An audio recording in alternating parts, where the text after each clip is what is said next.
Where were we, Liz?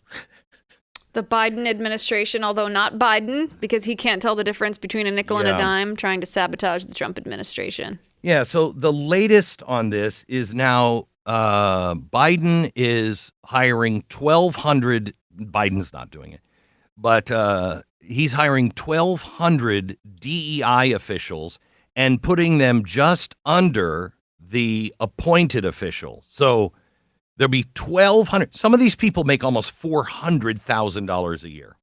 $400,000 a year. That's your tax dollar. Will you, in your life, your average person, I don't know if you'll ever even pay $400,000 in taxes. So you could be working your whole life for that one hire. And he's hired 1,200 of them. And all he's trying to do is make sure that the DEI positions just can't get cut. I got news for you.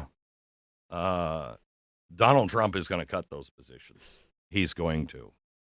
And it's going to get ugly. I mean, the ACLU was all over this and saying, "Oh, we've got plans. We're gonna." This is obscene.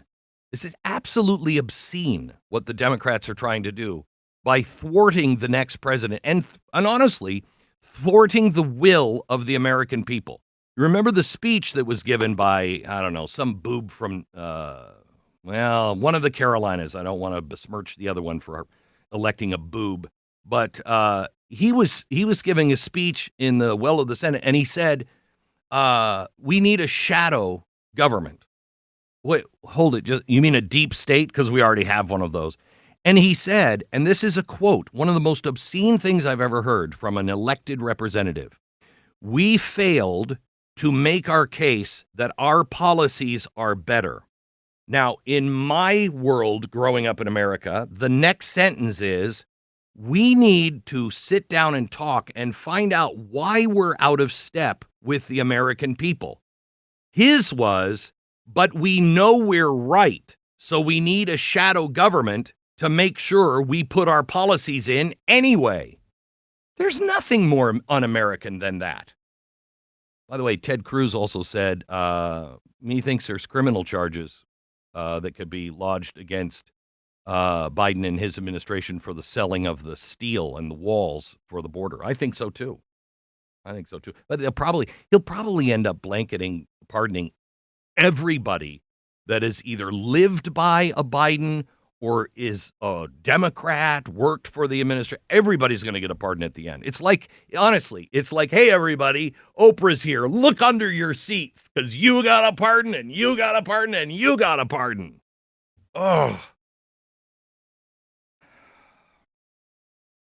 Now, the Department of Health and Human Services on November 15th, this is posted almost immediately after President Trump has been reelected. They advertised for the following position: a Deputy Assistant Secretary for Minority Health with a salary of up to $221,000. This is the goal of this position, or this is the purpose of this position, to, quote, promote health equity. To promote health equity, what does that mean? It means racial discrimination in healthcare. It means if you are seeking, I don't know, think about during the pandemic when there was limited resources, limited beds in the emergency room, limited amounts of, drugs and therapeutics that people could access in order to treat COVID when it was at its worst. Well, now you're going to be screened based on the color of your skin. That's what health equity is, because equity is not equality. Equity is a word used to disguise the reality that it's socialism. It's discrimination. It requires a government official to look at you and make a decision about whether or not you are going to have access to healthcare that you might need based on what you look like, not based on the severity of your illness, not based on your ability to pay, not based on your request for care, but based on the color of your skin. That's not only wrong and immoral and completely absurd that a bureaucrat in that kind of position would make over $221,000. That's evil. The left likes to pretend that you're a racist or I'm a racist just for voting for Donald Trump. This is evil racism. This is the kind of stuff that we eradicated from our country, and Biden's trying to plant the Trump administration with these evil little minions before he leaves. I mean, why are we surprised? How many anti-slavery amendments do we have to the Constitution? I mean, it's amazing to me, with very few exception, after 10, most of these seem to be like, oh, yeah, okay, you're so stupid, you don't understand. Slaves need to be free. Okay. Then the next amendment is like, okay, all right, let me limp up to explain this once more. That means they're Americans and can vote.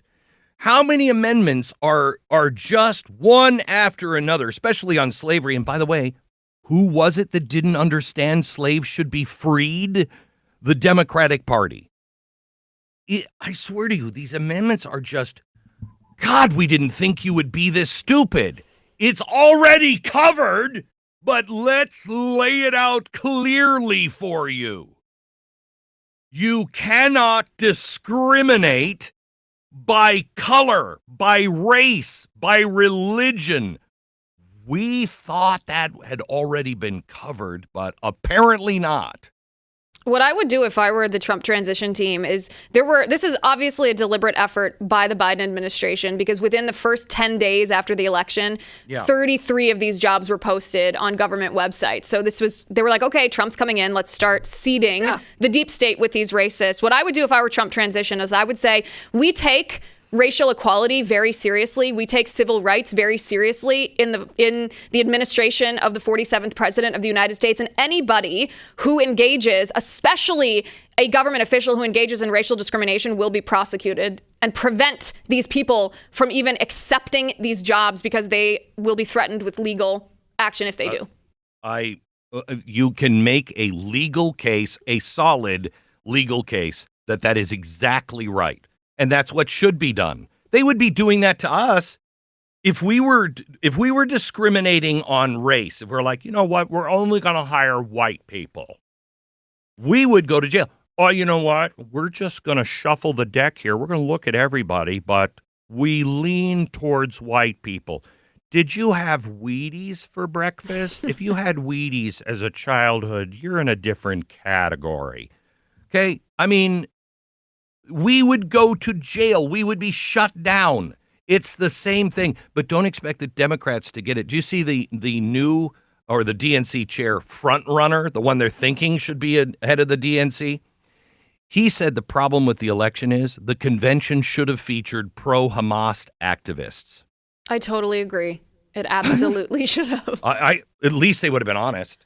At least it would have been more honest. Think about how many Democrat voters, and really prominent people too. I'm talking about Joe Rogan. I'm talking about Elon Musk. I'm talking about RFK Jr. These were fairly hardcore Democrats who not only converted to being like, okay, we'll tolerate a Republican because it's not Joe Biden, it's not Kamala Harris. These people are the biggest supporters of President Trump out there right now because of that kind of garbage. So DNC, if you're going to be radical, please be honest and tell us. Thank you. It's just ushering new Republican voters right into our arms. I respect you more than I respect people like Mike Johnson.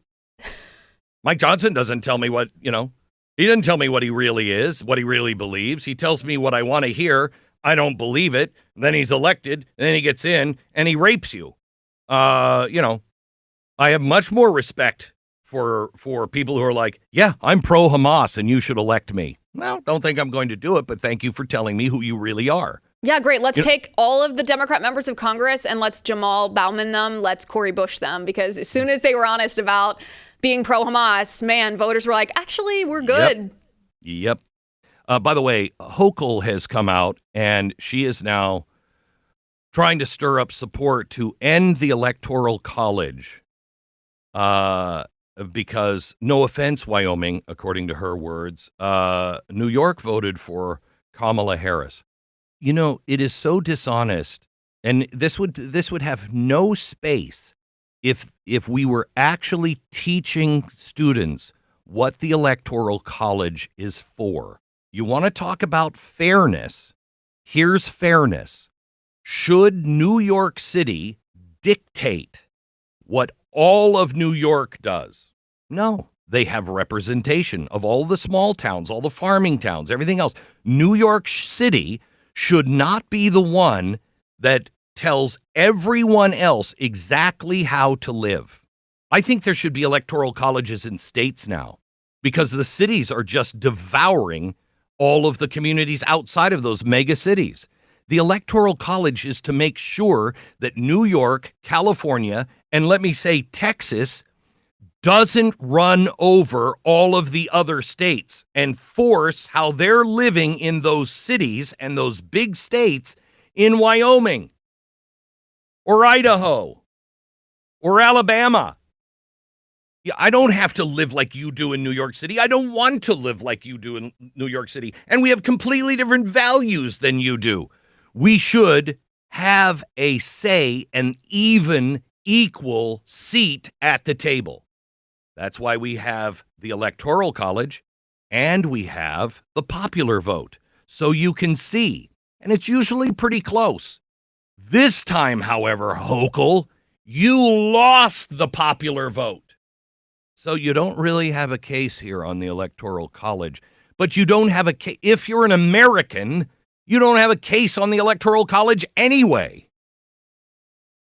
Wait a second. Have we war-gamed the scenario that you just proposed? If there was an electoral college on the state level in California or on the state level in New York, what would the... Have we actually looked in a map here? If anybody has done this, tag me on social media because I'm fascinated by this idea. I'd not thought of this before, but would we actually swing those states Republican if there was a state level? I bet we would. You know, every time. Look at Wyoming. Jackson Hole now controls Wyoming. Just controls it. Who's so close to controlling Texas? All the big cities. Yeah. You don't have a chance when these cities grow so large. They tip everything. That's why we have an electoral college. And it didn't used to be this way. But our cities are becoming mega cities, almost states in among themselves. You have to balance. Otherwise, the farmer and everybody else that makes your life possible in a city gets screwed. And also think about cheating for a second. If you have a popular vote across the whole country versus an electoral college system, it's a lot easier to impact the outcome of the entire presidential election because you can have one county somewhere with corrupt election officials. And if they cheat by 10,000 votes, that could change the outcome of the election. But if you're an electoral college, it doesn't necessarily.